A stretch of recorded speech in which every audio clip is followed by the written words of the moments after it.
Bien, buenas tardes. Le damos la bienvenida a este programa de la tarde del tercer día de este tercer encuentro de educación superior. Vamos a dar unos minutitos en los que el resto de la audiencia se conecta. Les recordamos que en la parte inferior de su pantalla tienen un espacio para enviarnos sus preguntas que les surjan a propósito de la presentación. Y también les recordamos que la grabación de la presentación va a ser retransmitido va a ser compartido a través del canal Ispodosurdo, del Ispodosu, y quedará a disposición también de los interesados en los canales de YouTube de la Embajada o en el canal de YouTube de la Embajada. Vamos a seguir esperando que se conecte el resto de la audiencia para dar entonces la bienvenida formal e iniciar con este programa de la tarde.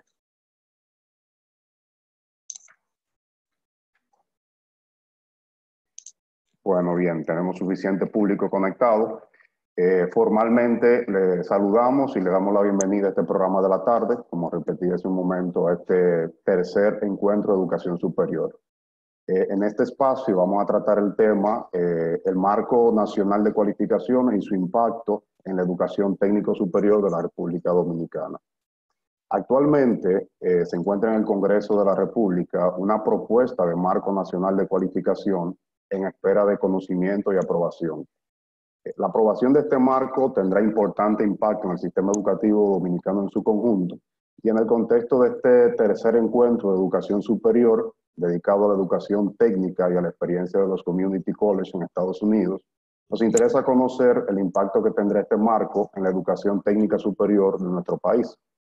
Para ello vamos a tener el privilegio de contar con una fuente primaria de información. Pues nos acompaña la ingeniera Catherine Piña, quien formó parte de la comisión que por designación del Poder Ejecutivo tuvo a su cargo la presentación de la propuesta de marco de cualificación actualmente depositada en el Congreso. Les reiteramos que durante la presentación de Catherine pueden formular sus preguntas a través del espacio que tienen disponible para ello en la parte inferior, o en la pestaña de preguntas que está en la parte inferior de sus pantallas. Catherine Piña es ingeniera industrial con especialización en gerencia de proyectos, recursos humanos, sostenibilidad y creación de valor compartido. Tiene experiencia de 20 años transformando estrategias en operaciones tangibles. Actualmente es directora de la Iniciativa Empresarial para la Educación Técnica, que es una organización a través de la que INCA e Inicia Educación como socios ofrecen productos y servicios a empresas, escuelas técnicas, el gobierno y otras ONG. Catherine, el espacio es tuyo. Escuchamos tu presentación sobre el impacto del Marco Nacional de Cualificaciones en la educación técnica superior de la República Dominicana. Adelante. Gracias, David. Muy buenas tardes. Voy a proceder a compartir mi pantalla.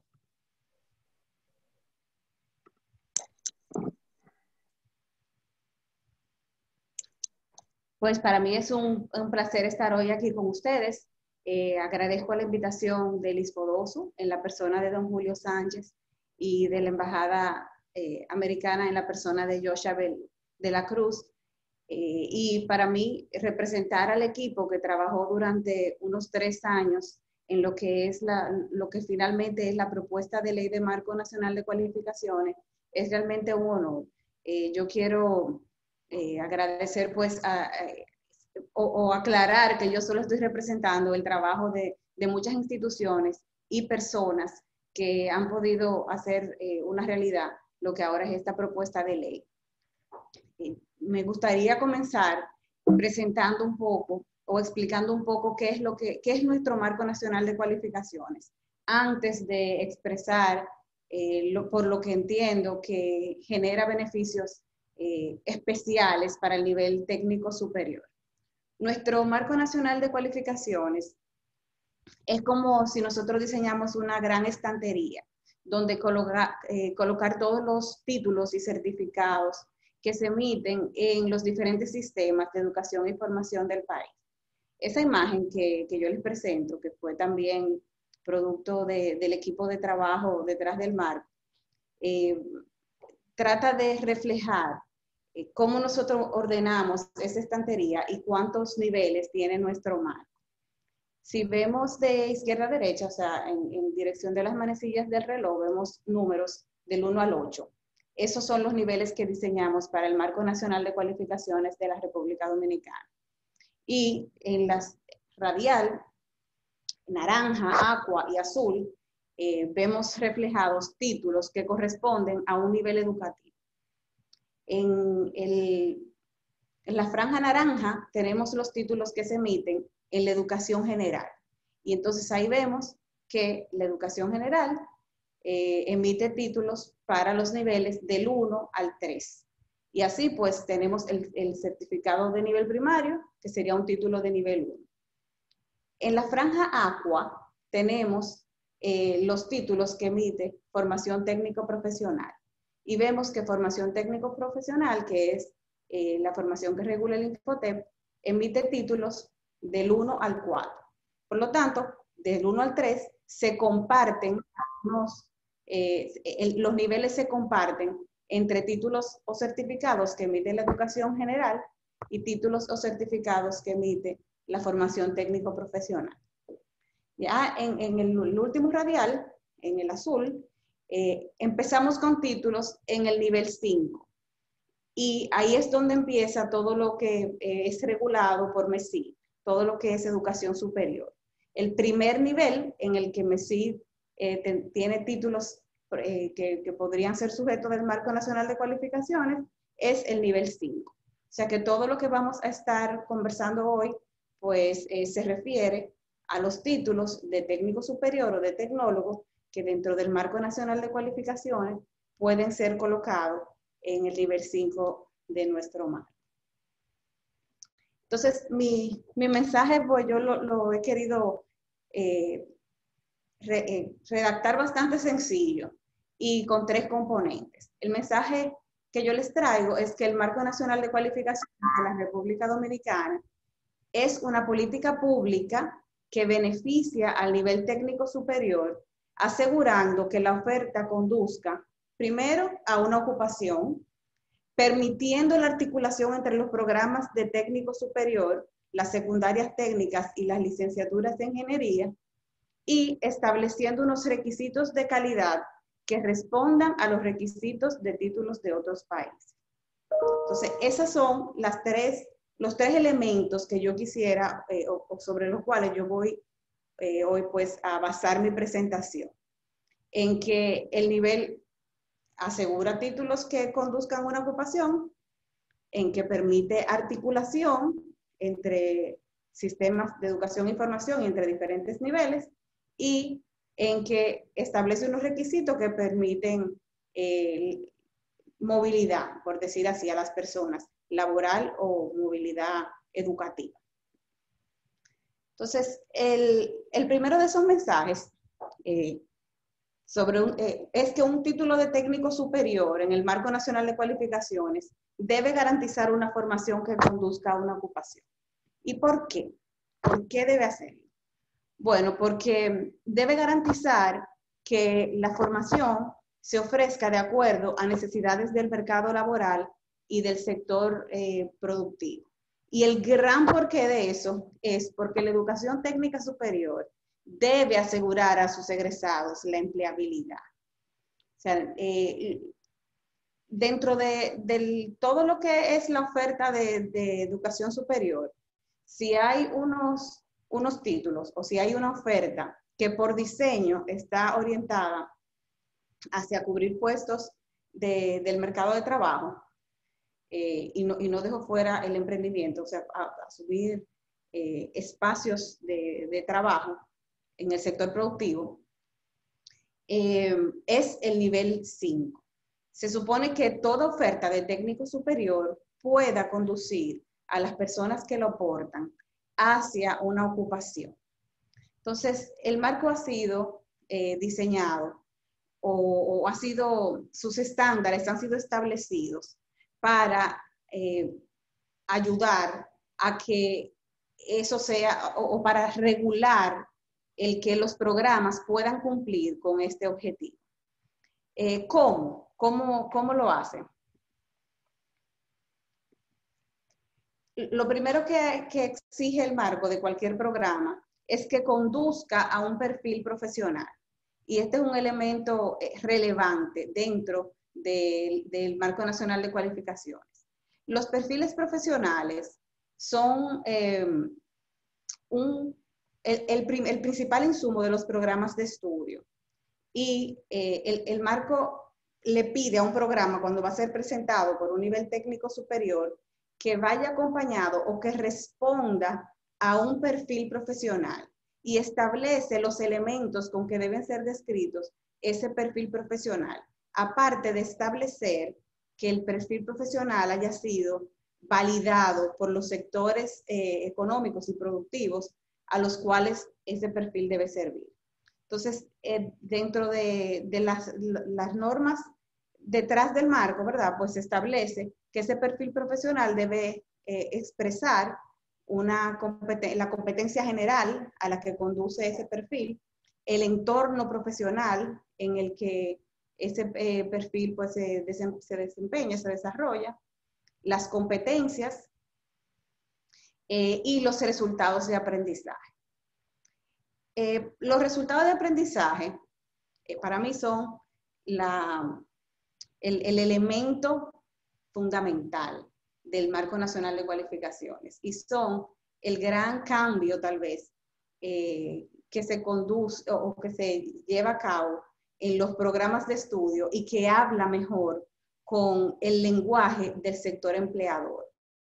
Los resultados de aprendizaje son expresiones de lo que la persona conoce, de lo que es capaz de hacer y del ser también. O sea, los resultados de aprendizaje deben ser descritos según lo que son los descriptores del Marco Nacional de Cualificación.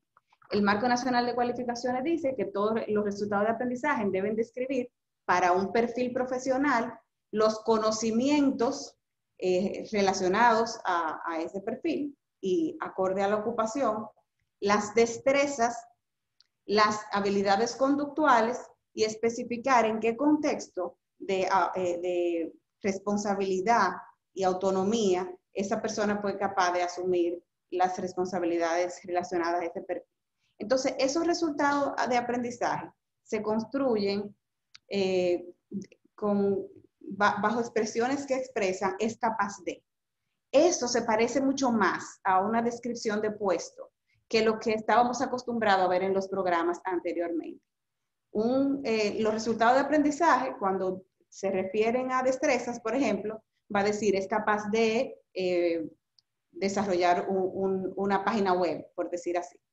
Y cada uno de esos resultados de aprendizaje deben de tener asociado también unos criterios por los que los mismos vayan a poder ser evaluados.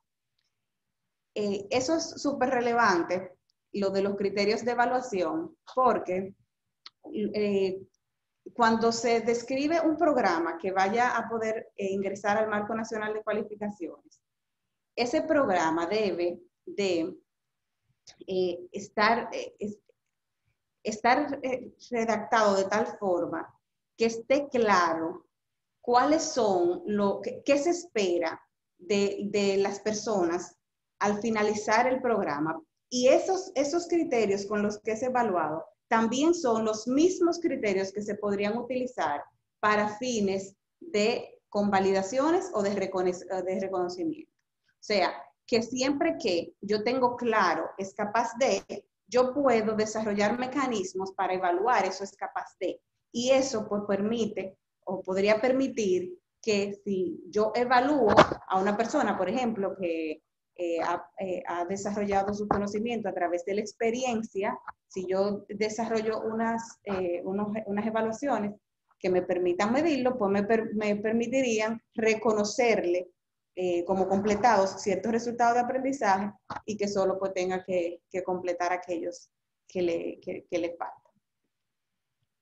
Entonces, esos resultados de aprendizaje se describen siempre mirando hacia las ocupaciones específicas y se refieren a saber hacer, a saber ser y, como les decía, al contexto de responsabilidad y autonomía en el que pueden ser, en lo que se desenvuelven. Entonces, el segundo componente que yo quisiera desarrollar hoy es que un título de técnico superior dentro del Marco Nacional de Cualificaciones debe permitir la articulación entre los programas de técnico superior, las secundarias técnicas y las licenciaturas en ingeniería. ¿Por qué? ¿Por qué? Bueno, porque un título de técnico superior debería estar diseñado para que facilite que las personas transiten tanto entre niveles como entre sistemas, reconociéndoles su competencia sin importar donde éstas hayan podido ser desarrolladas. Esto es relevante porque nosotros vamos a comenzar con el nivel que va previo al nivel técnico superior.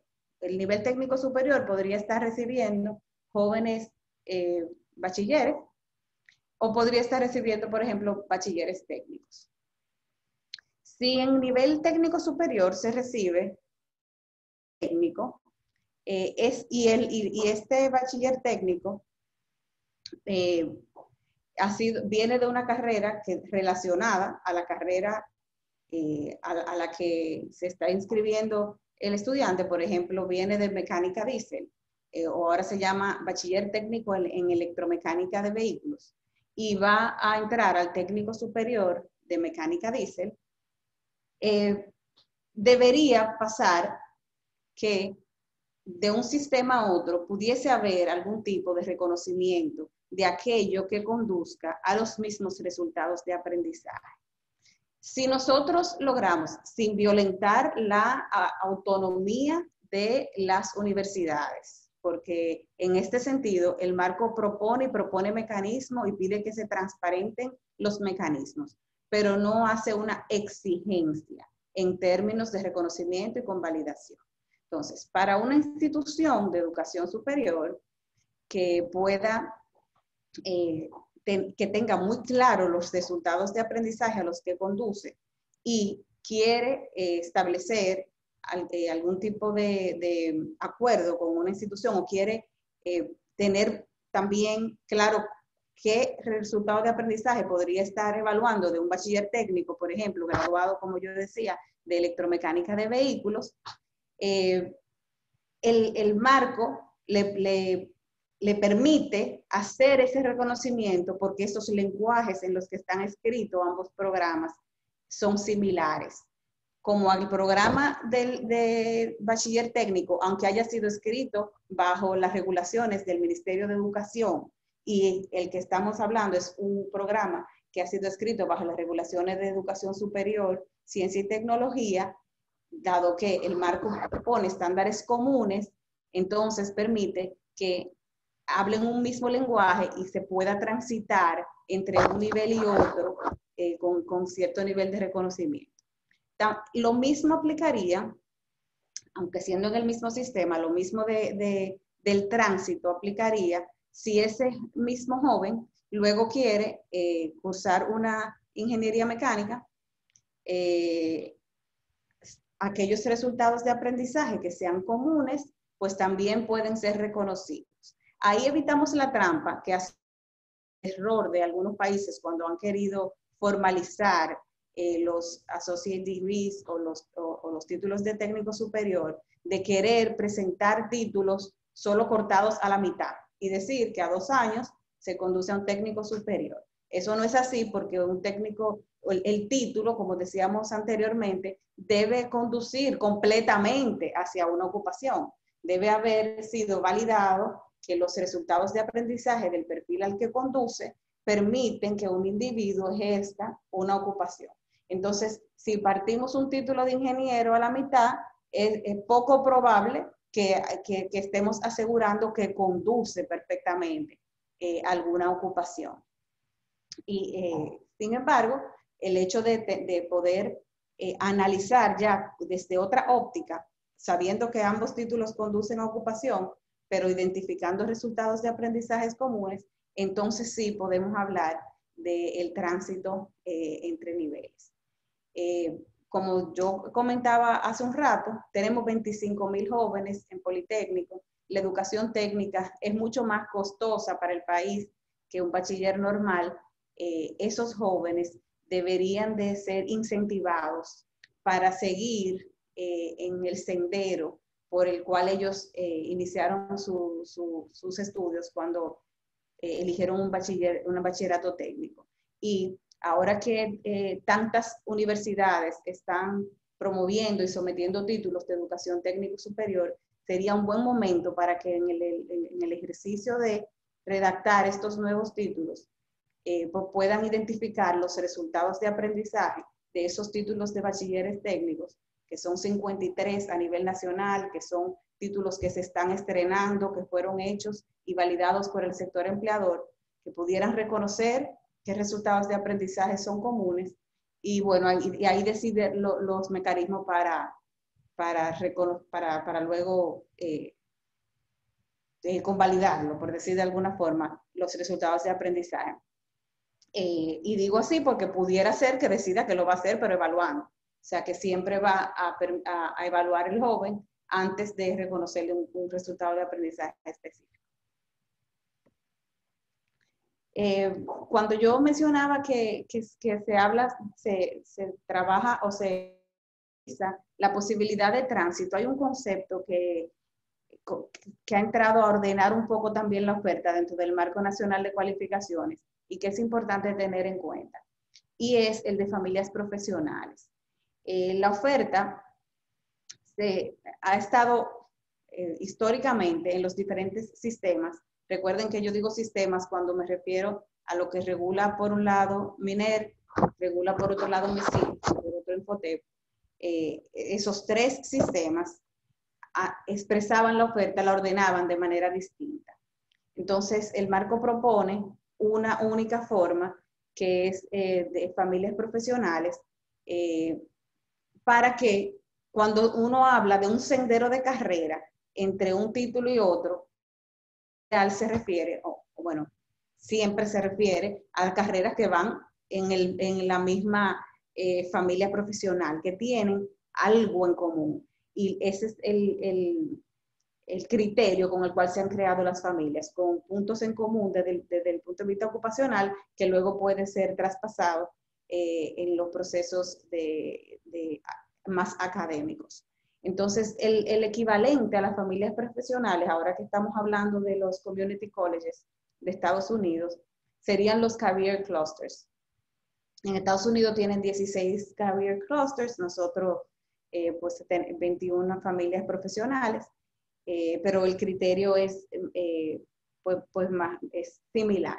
Entonces se construye un career pathway basado en un career cluster. Y un career pathway es eso que yo decía, bueno, para un bachiller técnico, su próximo paso podría ser un técnico superior, su próximo paso una ingeniería o una licenciatura. Y ese tránsito se diseña. Cuando nosotros tengamos esos tránsitos realmente diseñados y siempre visto desde el punto de vista de ocupaciones, que a su vez generan una escalera de progreso para el joven, entonces podremos decir que nosotros tenemos habilitados senderos de carreras, por no decir carreras técnicas, para los dominicanos. En el momento en que lo hagamos, entonces habremos roto un montón de calles sin salida que hemos, sin querer, ¿verdad?, que hemos habilitado históricamente, cuando ofertas que teníamos no eran capaces de hablar entre sí. Que no es culpa de nadie, sino culpa de que, como son sistemas diferentes, fueron creados con lenguajes y normas distintas. Pero el marco pues ya crea un lenguaje común y una normativa común que no va en desmedro de las autonomías ni de los ministerios correspondientes ni de las instituciones que imparten el nivel, sino pues que permite articularlos y una comunicación más fluida entre ellos. El tercer elemento que yo pues quiero compartir con ustedes cuando hablamos de los beneficios del Marco Nacional de Cualificaciones para la República Dominicana, y espero no estar siendo muy minimalista, si está pues mi mentor en estos temas, de quien aprendí todo lo que sé de Marco, ella dirá que puede ser que lo esté matando, porque esto podría, hay mucha profundidad, hay mucha teoría, hay mucho estudio, mucho conocimiento detrás de todo lo que al final se se convirtió en una propuesta de ley de 80 y pico de artículos. O sea que esto es una mirada muy por encima, pero que trata, desde mi punto de vista, he tratado de recoger los principales beneficios que para ese nivel de técnico superior tiene la puesta en marcha de un marco nacional de cualificaciones. Entonces, el tercer beneficio tiene que ver con los requisitos de calidad que establece el marco nacional de cualificaciones y cómo esos requisitos responden a los requisitos de títulos de otros países. La puesta en marcha nos puede hacer mucho más, puede hacer más valiosa la oferta para las personas y para el país, porque nosotros necesitamos asegurarnos de que las personas porten unos títulos que tengan valor en el mercado laboral y en los estudios, pero también fuera de nuestras fronteras. O sea, que una persona al portar un título, pues se sienta que va respaldado, que ese título de alguna forma le abre puertas. Y pues aquí quiero compartir con ustedes, mencionar un tema que me ha generado tanta reflexión durante esta semana que incluso estoy escribiendo un artículo pendiente de publicar al respecto sobre el caso de Portugal.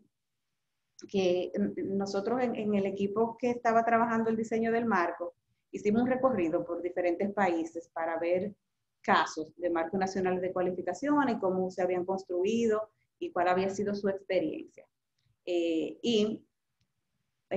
Cuando llegamos a Portugal, pues encontramos que era un país que aceptaba que en el momento en que comenzaron a trabajar su marco, estaban en desventaja con lo que era el resto de Europa. O sea, de pronto había una Unión Europea donde debía generarse mayores oportunidades para todos en términos de empleo y de estudio, que la gente pudiera transitar de un lugar a otro sin ningún problema. Pero Portugal resulta que se había quedado atrás en los temas educativos y en lo que su fuerza laboral era capaz de demostrar que sabía hacer y que podía hacer.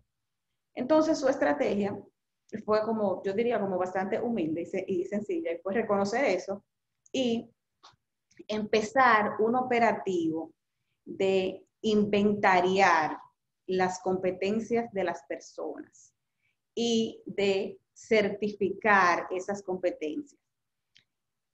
En el momento en que Portugal hizo eso, comenzó a enviar un mensaje claro a la población de que era importante poder evidenciar las competencias con las que los individuos contaban y poder seguir o transitar por procesos de aprendizaje a lo largo de la vida. Portugal, aparte de certificarle y de reconocerle, le hacía como un diagnóstico al individuo y le decía, mira, no puedo darte este certificado ocupacional porque te falta, y entonces esto que te falta, ¿cómo lo puedes completar? ¿Dónde lo puedes completar? Mucho de lo que encontraron eran personas que habían progresado en términos de empleo, pero que no habían completado estudios de secundaria. Portugal, al igual que nosotros, tiene 12 años de escolaridad obligatoria, o sí, es mandatoria, ¿verdad? Que no todos los países de Europa funcionan así, pero ellos sí. Entonces, muchos tuvieron que escuchar que se les dijera que para poder seguir progresando, tenían que conectarse a terminar el bachiller, a completar esos resultados de aprendizaje propios de la secundaria. Y eso animó a muchos ciudadanos entonces a luego seguir con el próximo nivel, que en nuestro caso pues sería un nivel de técnico superior. ¿Cómo el lograr condiciones para esa nivelación? Porque entonces ellos se abrieron similar a nuestra propuesta de Prepara, una serie de alternativas, porque el adulto no tiene por qué completar procesos de aprendizaje en los formatos que tenemos para los niños, ¿verdad? Hay diferentes formas. Pues ellos pusieron eso a disposición de su población. Y entonces Portugal, si vemos su historia de los últimos años, ha tenido un desempeño progresivo, cada vez mejor en todos los indicadores educativos, pero también en los indicadores económicos. O sea, se revitalizó, las personas comenzaron a descubrir las ventajas de aprender y de portar lo que sabe, y fuera de eso fuera de que un título que tenga valor fuera del país, lo que haga que la gente se vaya, ¿verdad? Lo que generó mucha dignificación a lo interno, pero también un valor en el ciudadano portugués que no tiene por qué estar al menos de los ciudadanos del resto de Europa. Entonces, pues nosotros entendemos que a nivel de República Dominicana, pues también nosotros deberíamos tener iniciativas similares que nos permitan reconocer lo que las personas saben y que nos permitan volver a insertarla. Y no creo que es demasiado esperar, pensar que esa reinserción no se queda con un bachiller o con unos títulos solo de formación, sino que puede conducir a educación superior, comenzando por la educación técnica superior. Nosotros tenemos como país, como mencionaba antes, mucho interés ahora en muchas universidades que históricamente pues, no habían ofrecido títulos de técnico superior, y sin embargo que ahora pues se han animado. Enhorabuena, ayer decía, bueno, lo han dicho varios expositores, pero Juan Tavares fue uno de los que decía que la matrícula que tenemos es ridículamente bajita en términos de educación técnica superior, y que si para un 60% más o menos de puestos que deberían de ser cubiertos en general por perfiles técnicos, nosotros tenemos una matrícula que en el caso de técnico superior no llega al 5%.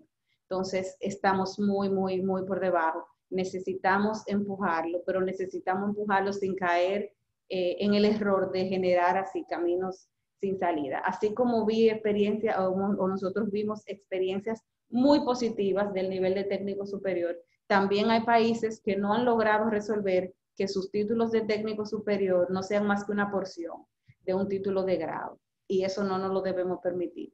El truco es siempre pues, poder mirar hacia una ocupación.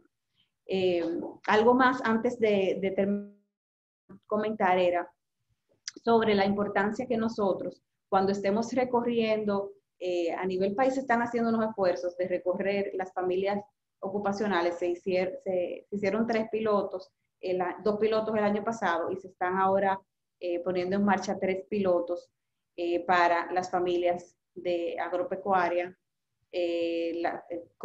comunicaciones y construcción y minería. Y el año pasado se hizo para salud y turismo. Cuando nosotros elegimos una familia y esa familia se recorre y se analizan todas las ocupaciones que deben ser ocupadas por personas que provengan de programas y de planes de estudio orientados, ¿verdad?, hacia esa familia, descubrimos descuidos en la oferta. Y a veces cuando descubrimos descuidos en esa oferta, no todo lo que encontramos tiene masa crítica suficiente para que para la academia sea atractivo poner en marcha una oferta. O sea, un tema que conversamos alguna vez, decíamos, bueno, en este país no hay logopedas, hay como 2 o 3 logopedas. Bueno, de hecho decíamos que había una, pero por si acaso se me están quedando 2 o 3, que no hay, que es una profesión que no ha sido correctamente habilitada, pero un montón de personas que necesitarían tener terapia del habla. Ahora, ¿cuántas? Y en el momento en que se va a evaluar si esa oferta es costo-beneficioso para la academia, puede ser que no lo sea. Entonces, como país tenemos que tomar una decisión de cómo encarar eso, porque somos pequeños, somos pocos, pero necesitamos de todo. Y juntos tenemos que buscar alternativas. Una alternativa podría ser impulsar aprendizajes que se lleven a cabo en escenarios de tipo dual. Programas de técnico superior, un programa de técnico superior son unas 2.000 horas, digamos, donde 1.000 horas sea en la academia y 1.000 horas sea en el ambiente laboral. Para ello, habría que crear una política pública. Estamos trabajando actualmente en un proyecto financiado por la Unión Europea, implementado por Inicia Educación y nosotros ejecutado por la Iniciativa Empresarial para la Educación Técnica.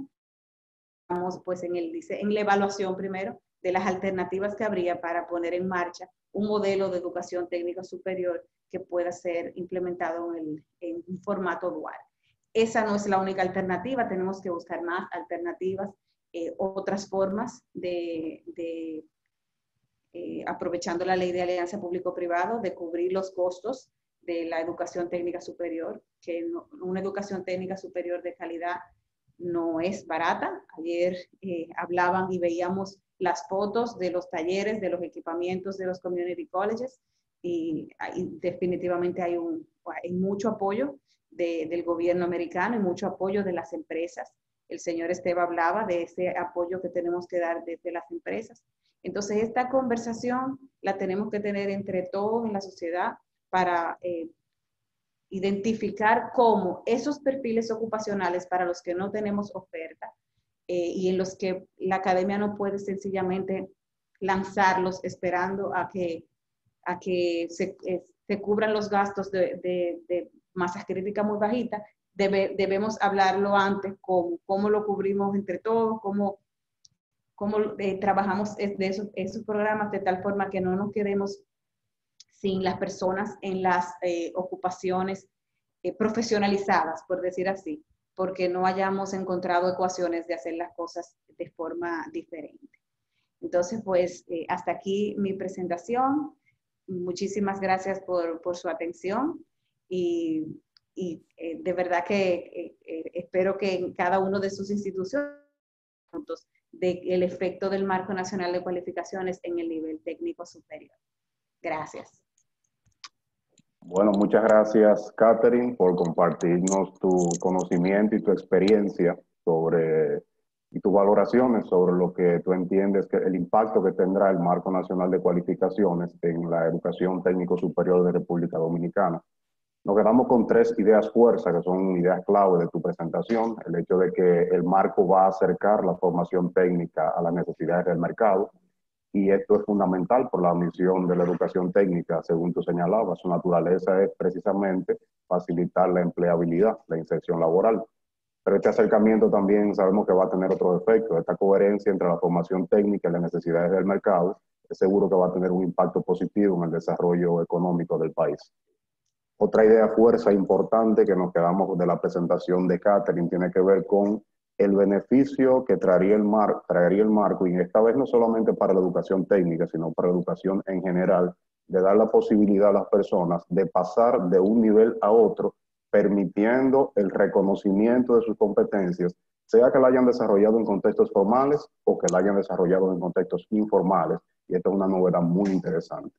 Y una tercera idea fuerza importante de la presentación de Catherine tiene que ver con el hecho de que la existencia de este marco va a conferir a los títulos técnicos una estandarización y un nivel de calidad que le permitirá su reconocimiento en otros contextos, con lo que favorecemos la movilidad de las personas, reconociéndole en otros lugares, en otros países, las competencias que se le hayan certificado en la República Dominicana.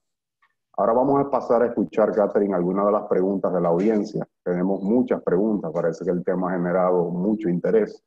Tenemos una pregunta que nos envía Lisbeth, que tiene que ver con, Lisbeth está interesada en saber cuándo entraría en vigencia el marco, porque ella pregunta que en qué fase de aprobación se encuentra y si tú tienes alguna proyección de cuándo tendríamos el marco aprobado y disponible. Mira, el marco pues quedó con el pasado gobierno, había quedado pendiente por la aprobación en el Senado. En este el nuevo gobierno, pues desde sus planes tenía ratificado su interés en apoyar el proyecto de Marco Nacional de Cualificaciones. Así lo trataciones, todos los expertos, todos los pilotos que se estaban realizando, pues han tenido continuidad con el nuevo gobierno.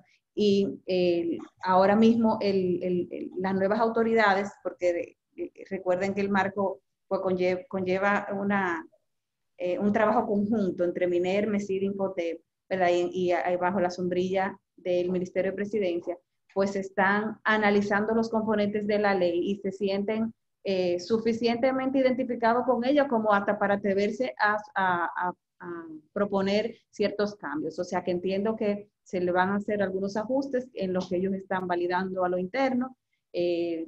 Por lo que hemos conversado, son ajustes que no cambian la esencia de nada de lo que hemos visto hoy, ni la esencia del marco, sí hacia la operación del mismo y hacia la gobernanza detrás de él. Y, o sea que entiendo que en los próximos meses pues estaremos viendo aprobada nuestra Ley de Marco Nacional de Cualificaciones. Bueno, las perspectivas son buenas, Lisbeth. Liliana pregunta, Catherine, ¿qué instancia organizativa va a velar por quién se va a encargar de la gestión del marco y va a velar por su vigencia? Supongo que en algún momento, si se requiere actualizar, ¿quién estaría a cargo? ¿Qué instancia se encargaría de? Bueno, ese es uno de los temas que el nuevo gobierno pues ha querido revisar, porque en nuestra propuesta original pues se ponía en marcha un Instituto Nacional de Cualificaciones. Entonces, pues el gobierno está ahora mismo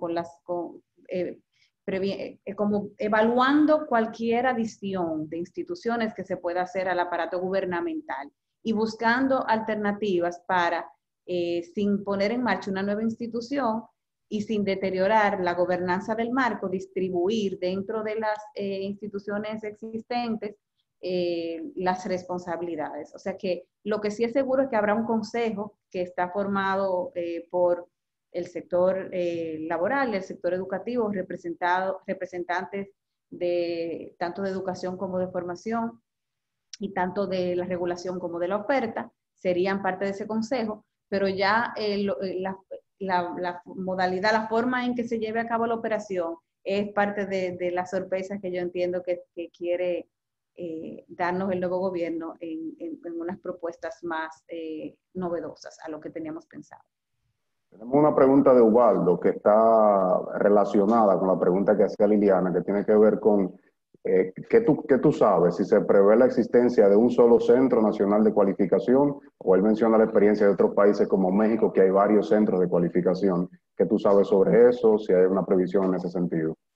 Bueno, de varios centros tal vez se está refiriendo para lo que es reconocimiento de competencias, que nosotros no se ha pensado en que el reconocimiento de competencias sea una labor directa del Instituto de Cualificaciones o la instancia que sea, sino que se deriva a las mismas instituciones educativas, siempre y cuando se cumpla con ciertas regulaciones. O sea que la forma en que los servicios relacionados a reconocimiento de aprendizaje se distribuyan. La idea es centralizarlo lo menos posible y regularlo de la mejor manera. O sea que mientras más lo puedan hacer, más lejos a nivel país podemos llegar ofreciendo este servicio, ¿verdad?, a los ciudadanos, pero tenemos que tener políticas que aseguren la calidad de esas actividades. Hay otra pregunta que está relacionada con eso, Catherine, que tiene que ver con el hecho de que en tu presentación mencionaste la posibilidad de que a las personas se les reconozcan las competencias que hayan desarrollado de manera informal en los espacios laborales. Entonces hay una pregunta que tiene que ver con si alguna de las instituciones existentes, universidades, no lo sé, tendría a su cargo el tema de la evaluación y la certificación de competencias, o sería ese centro o esos centros los que se encargarían exclusivamente de. Todos podrían evaluar. O sea, digamos que un estudiante, una persona que aprendió a través de la experiencia, un panadero llega al Instituto Técnico Superior de San Luis, que tiene una salida técnica en repostería, y que San Luis tiene un título ya que está alineado al marco y por lo tanto tiene cada uno de los resultados de aprendizaje con sus criterios de evaluación. El Instituto San Luis podría determinar cuántos de esos resultados de aprendizaje está dispuesto a evaluar en una persona que llegue con la experiencia y en reconocer. Y vamos a suponer que ese título tenga consigo 48 resultados de aprendizaje y que se evalúen 12, por decir algo, y que la persona pueda demostrar los 12, entonces tendría ese nivel de convalidación para entrar al sistema con aquellos reconocidos. Pero existe la posibilidad, existe la autonomía de las instituciones para reconocer aprendizajes y cuánto. Lo que sí la institución, en este caso San Luis, en el título tiene que decir cuánto, al presentarlo para entrada al marco, tiene que decir cómo reconoce aprendizaje, cuáles son los resultados de aprendizaje, cómo los reconoce y cuánto está dispuesto a reconocer.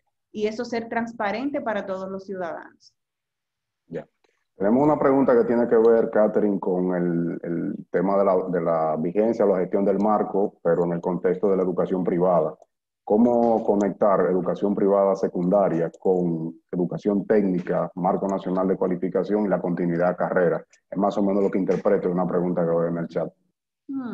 A ver si entiendo. Bueno, el marco aplica a cualquier oferta, pública o privada. En el caso de la educación general, o sea, de un bachiller, que no importa si sea privado o sea público, el título tiene los mismos resultados de aprendizaje, será un solo. Es una gran diferencia entre el Ministerio de Educación y el Ministerio de Educación Superior.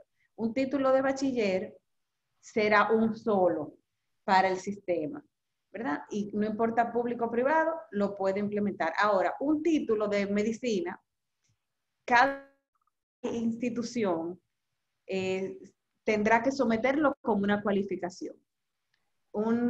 Medicina, UNIBE tendrá que someter, la UAS tendrá que someter, cada uno como una cualificación. Que mientras el MINER va a tener que someter un solo para bachiller, cada una de las universidades tendrá que someter, porque son programas distintos y se evalúan resultado de aprendizaje por resultado de aprendizaje. Ya. Tenemos otra pregunta que tiene que ver con cómo logramos incentivar la participación de los estudiantes en educación técnica. Tú mencionabas ahorita que la matrícula es bien bajita. ¿Cómo se logra incentivar la participación de las personas y tomar ese sendero de formación? Bueno, yo le voy a invitar que lea un artículo que yo publiqué el viernes sobre dignificación de las carreras técnicas, pero rápidamente le voy a decir que eso es la dignificación de carreras técnicas, debemos hacerla con esfuerzos en todos, a lo largo o alrededor de todo el sistema de educación y formación. Hay quienes me dicen, bueno, lo que tienen es que pagar mejor. Si pagan mejor a los técnicos, de una vez se dignifican. Y entonces pues yo le digo, pero claro, se debe pagar mejor al que es capaz de, ¿verdad? Entonces, en el momento en que el título genere personas capaces de, ayer mencionaba el señor Esteban que él se aseguró de que los jóvenes que contrataba fueran capaces de. Entonces ese joven de entrada tiene casi 3 veces el salario mínimo cuando entra a IMCA, capaz de, y él sabe lo que va a producir el día 1, versus antes de acercarse a la academia, en el que tenía que esperar 18 meses para que un técnico ya contratado pudiera hacer el trabajo de un nivel 1. Entonces, todo ese tiempo estaba invirtiendo en enseñarlo. Ahora ya llega, ¿verdad? Porque lo hacen en el sistema educativo. Entonces, por un lado está ese tema, el salarial.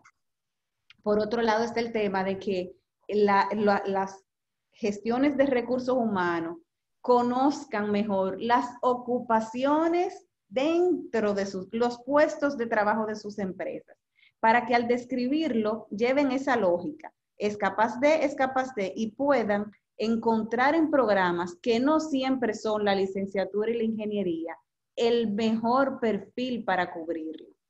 Es probable que si yo voy a contratar una conciliaciones bancarias y va a estar todo el tiempo en conciliaciones, no sea un licenciado en contabilidad que yo requiero.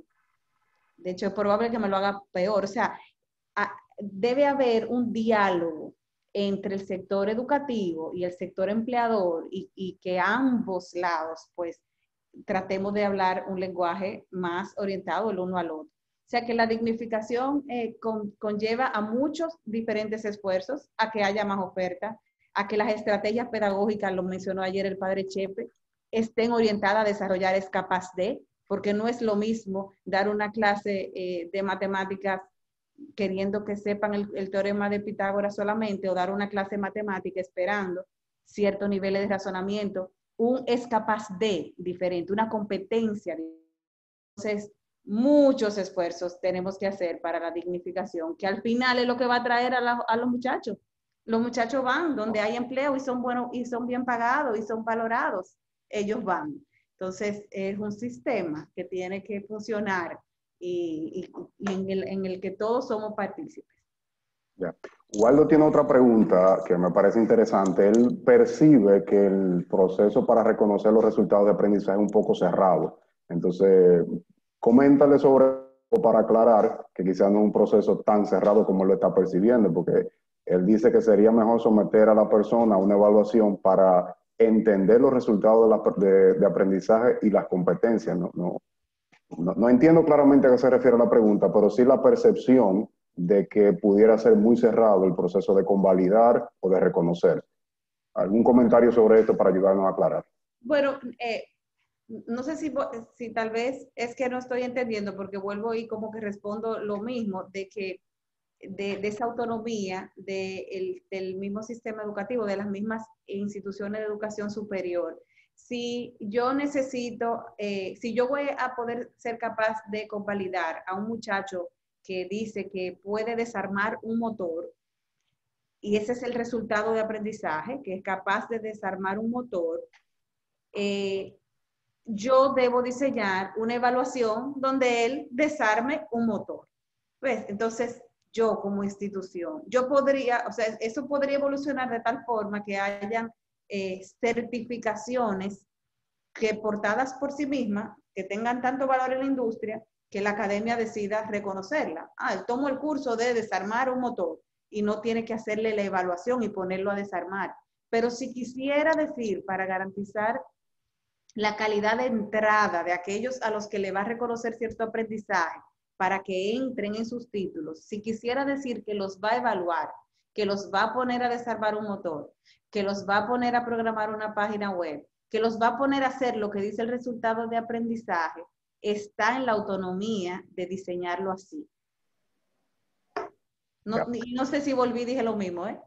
Bueno, es que la pregunta era lo mismo de otra manera, pero la idea es buscar claridad y aclarar las percepciones que pudieran parecer negativas en cuanto a que pudiera ser cerrado, como evaluaría esto. Una última pregunta ya, Catherine, por razones de tiempo. Hay alguien que se pregunta que si el financiamiento de estos programas no debería corresponder exclusivamente al Estado, que por qué, que cuál es la lógica o la razón por la que tenemos la participación del empresariado que pudiera imponer alguna lógica o alguna dinámica en el sistema educativo. Crítica a la pregunta. Al final, ¿quiénes somos beneficiarios todos, verdad? Me hubiera encantado escuchar que fuera el señor Esteban que lo respondiera. ¿Por qué él se metió en estos temas educativos? ¿Cuánto le costó? Más de $2 millones en los primeros 6 años en su trabajo, entrando en los temas de educación. ¿Por qué? ¿Por qué lo hizo? La razón es, nosotros podemos sentarnos a esperar desde el empresariado a que el sistema, que de hecho en educación técnica no ha sido la práctica en ningún país que haya salido a camino. En todos los países en que la educación técnica se destaca, comenzando por Alemania, siguiendo por Nueva Zelanda, por Escocia, en todos donde se ha distinguido, hay una presencia del sector empleador. ¿Por qué? Eso es como acercar la oferta a la demanda, porque alguien tiene que estar suficientemente cerca para orientarte cómo van cambiando esas competencias, cómo va cambiando y además la mirada prospectiva. O sea, si resulta que la forma de producción de metales, por ejemplo, si alguien fue a una planta de Metaldón hace unos años, que ya está cerrada, eran equipos totalmente mecánicos. Ahora, si usted va a Gerdau Metaldón, usted va a encontrar que todo tiene componentes electrónicos. Es otra forma de producción. Pero ¿qué pasó? ¿Cuándo evolucionó eso? ¿Quién le dijo a la industria, a la academia, que los técnicos que fueran a trabajar en esa industria, que anteriormente eran puramente mecánicos, de pronto tenían que saber de programación y de electrónica para darle mantenimiento a los equipos? Entonces, la cercanía del sector privado es lo que va a hacer rápido la transformación de la oferta. Pero además de la cercanía, la necesidad de competitividad de las empresas, entonces va a hacer que se toque en el bolsillo, porque tú lo puedes dejar a ver cuándo llegan, ¿verdad? O tú puedes ir ganando el equipo del año de la pera, el que uno saca, descarta, tú se lo mandas para que hacen práctica. O tú puedes decir, no, pero es que yo necesito que desarrollen allá las competencias que yo quiero contratar, ¿verdad? Y entonces comienzas a acercarte y en esa conversación lo hacemos juntos. Entonces, yo sé que se oye como invasivo al sistema educativo, pero el sistema educativo no tiene que responder a una demanda y tiene que acercarse, tenemos que acercarnos ambos para que sea efectivo el diálogo. Tenemos espacio para una pregunta más y la voy a hacer porque está íntimamente relacionado con algo que acabas de mencionar. En un momento tú describías que es un ejercicio muy concreto el determinar las competencias y los resultados de aprendizaje cuando uno está viendo el puesto de trabajo, porque lo hace mirando el puesto de trabajo para saber para qué es. Pero en varias ocasiones tú has mencionado el hecho de que hay titulaciones y competencias que se diseñan y se piensan de manera prospectiva. Así es. Y a alguien le preocupaba y la pregunta era, ¿cómo se hace? ¿Cuál es el proceso técnico para que identificar competencias o titulaciones de manera prospectiva no sea más que un mero ejercicio especulativo, que tenga base de que eso efectivamente va a pasar?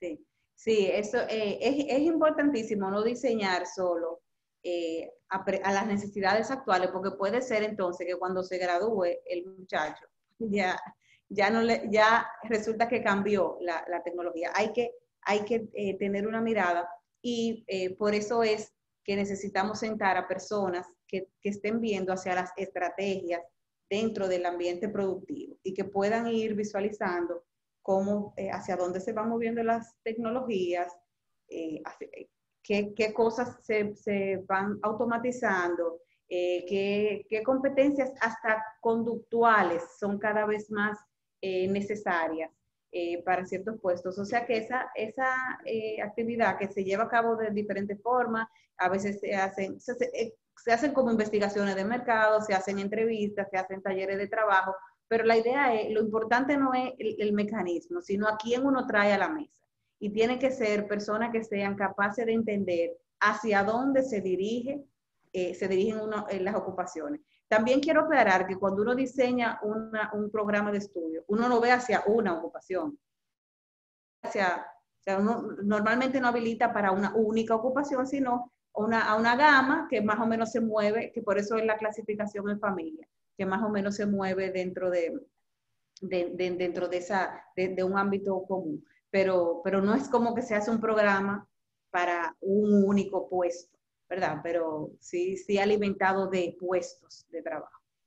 Bueno, debido a la cantidad de preguntas que está llegando y como que tu tema ha generado mucho interés, la organización del evento nos autorizó a una pregunta más.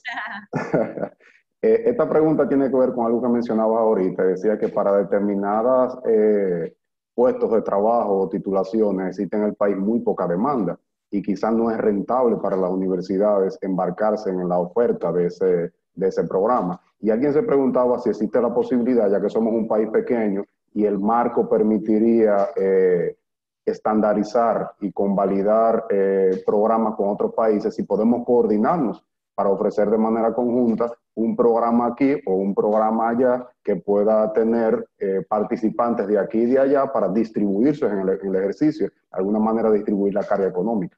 ¿Se ha pensado en eso? Sí, y la solución no debe ser una sola. Como mencionaba, hay algunos temas que son muy estratégicos. como por ejemplo, nosotros queremos ser un hub en temas logísticos y eso implica que nosotros vamos a crecer en más puertos, esos puertos van a tener más automatización y hay ciertos puestos como las grandes grúas que utilizan en los puertos, quienes la operan o quienes le dan mantenimiento. Probablemente para puestos como eso, en lo que si proyectamos la demanda, digamos, ¿cuántos son a nivel país? Vamos a tener 20 personas. No hace sentido, ¿verdad? Necesitamos saber que vamos a tener las personas. Entonces ahí uno dice, bueno, ¿qué alianza se hace con otra institución? ¿Qué becas ofrecemos para esos puestos específicos? ¿Qué programas de tipo dual se desarrollan? Saber diferentes opciones. Pero hay otros, como decir, y yendo por esa misma línea de que estamos, de nuestra ubicación geográfica, que queremos hacer mantenimiento de aeronaves, los aviones aquí se van a Dallas a darse mantenimiento, y lo mismo los de Jamaica y o sea, los cercanos. ¿Qué tal si nosotros, si se pueden dar aquí? ¿Cuántos puestos de trabajo eso generaría en los próximos 10 años? 200. Ah, pues no, es carísimo un taller de mantenimiento de aeronave puede costar $1 millón. O sea, ¿qué número hay? ¿Con cuánta matrícula lo va a sacar? Entonces, ¿qué hago? Hay una opción que haya un campeón del sector privado que diga, pues vamos arriba, que el negocio es mío, yo me voy a encargar de hacerle esa donación o de hacer esa alianza con la institución. O bueno, pues vamos a ser parte del programa aquí y parte del programa lo vamos a mandar fuera. O sea que se pueden explorar alternativas. Y el hecho de tener muy claro los resultados de aprendizaje que queremos para un perfil, nos hace entonces explorar con mayores herramientas las alternativas que considerar.